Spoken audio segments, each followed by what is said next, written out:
สวัสดีทุกคนคลิปนี้ใส่ก็จะมาแนะนำวิธีการสมัครในแอป LFP เนาะอันนี้จะเป็นชื่อแอป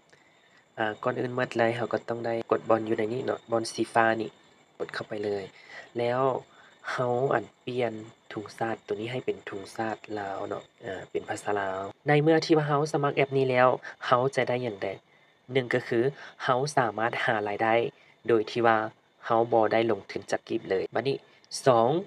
ในเมื่อที่ว่าเราสมัครปุ๊บแล้วเรายืนยันตัวตนจะได้รับวงเงินคุ้มครองอยู่ที่10,000,000กีบจากการที่ว่าเราแบบตัวอย่างว่าเราเกิดอุบัติเหตุอิหยังต่างๆเนาะแล้วเพิ่นสิคุ้มครองให้10,000,000กีบเลยเนาะตัวนี้แล้วอันที่3ในเมื่อที่ว่าเราสมัครแล้วก็เราใส่รหัสแนะนำที่ว่าใส่ได้ลงไว้เนาะแล้วก็จักหน่อยสิแนะนำว่าเป็นรหัสแนะนำตัวใดเนาะ ในเมื่อที่ว่าเราใส่รหัสแนะนำแล้วเราก็จะได้รับเงิน3,000กีบ3,000กีบเนาะ4แม่นในเมื่อที่ว่าเราสมัครแล้วเราแนะนำบอกต่อสิ่งดีๆหรือว่าแนะนำบอกต่อแอปตัวนี้ให้เขาเจ้าเนาะเราก็จะได้รับผู้ละ10,000กีบตัวนี้แม่นเราจะบ่ได้ลงเงินจักกีบเลยแต่ว่าเราสามารถหารายได้แบบนี้เนาะไปเบิ่งวิธีการสมัครนำกันเลยเนาะวิธีการสมัครก็มีเพียงแต่เราป้อนเบอร์โทรของเราใส่ ตัวนี้จะเป็นรหัสผ่านเข้าสู่ระบบเด้อเราให้มีภาษาอังกฤษแล้วก็ตัวเลขนำก็ได้ แต่ก็ต้องได้จื่อเนาะทุกคน กรุณาใส่รหัสผ่านเพื่อยืนยันแปลว่าเอารหัสตัวเก่าใส่เนาะเมื่อกี้เราใส่แนวใดแล้วก็ใส่ตัวนั้นให้มันตรงกันเด้อทุกคนเด้อบัดนี้เราเปิดตาว่ารหัสของเรามันตรงกันแล้วบ่ถ้าว่าตรงกันแล้วเราก็กดบ่อนยอมรับแล้วกดบ่อน OTP อันสีฟ้าตัวนี้ในเมื่อเรากด OTP แล้ว มันจะมีรหัส OTP ส่งเข้ามาทางเบอร์ของเราได้ OTP แล้วเราก็ป้อนใส่อยู่ในนี้เลย หลังจากที่ว่าเราป้อนรหัส OTP แล้วกดบ่อนลงทะเบียนแล้วก็เข้าสู่ระบบเลย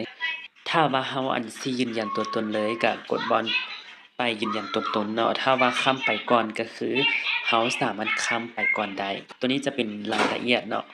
ตัวนี้เขาเจ้าให้วงเงินคุ้มครองอยู่ที่10,000,000กีบ กดข้ามไปก่อนหลังจากที่ว่าเราสมัครปึ๊บเนาะเราก็ไปใส่รหัสแนะนำเลยเพื่อรับเอา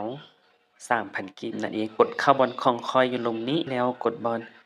เชิญหมู่เนาะกดเข้าไปเลยในเมื่อกดเชิญหมู่แล้วเราก็กดบอนผูกผู้แนะนำเนาะเราก็ผูกก่อนเลยใส่รหัสตัวนี้เด้อทุกคนเพื่อจะได้รับ3,000กีบเนาะถ้าว่าบ่ใส่รหัสตัวนี้เราก็จะบ่ได้3,000กีบเด้อเนาะ528 123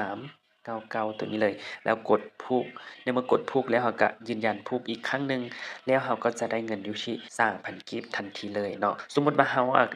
อยากแนะนำหมู่เดะเราก็มีเพียงแต่ว่าคัดลอกเอาเลขแนะนำตัวนี้ให้เขาเจ้าใส่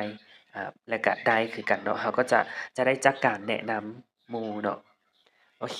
บัดนี้ต่อไปก็คือจะเป็นวิธีการยืนยันตัวตนเนาะวิธีการยืนยันตัวตนเพื่อรับสิทธิ์ในการหรือว่ารับสิทธิ์ วงเงินคุ้มครองอยู่ที่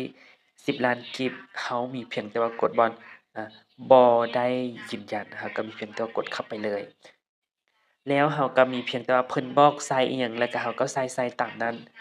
ถ้าว่าเราใส่ตามนี้แล้วเพิ่นก็จะอนุมัติให้เลยตัวนี้ใส่บ่เฮ็ดให้ก็ได้ทุกคนน่าจะสามารถเฮ็ดได้อยู่แล้วเนาะถ้าว่าตัวนี้เฮ็ดปุ๊บเขาเจ้ายืนยันปั๊บแล้วก็เราก็จะได้วงเงินคุ้มครองตัวนั้นเนาะสำหรับไผที่ว่ายังบ่แน่ใจหรือว่า ยังอยากสอบถามรายละเอียดก็สามารถทักมาได้เนาะ94437935นั่นเองเนาะโอเคสำหรับคลิปนี้ก็จะขอจบเพียงแต่ส่ำนี้เด้อขอให้ทุกคนเฮงๆปังๆเด้อ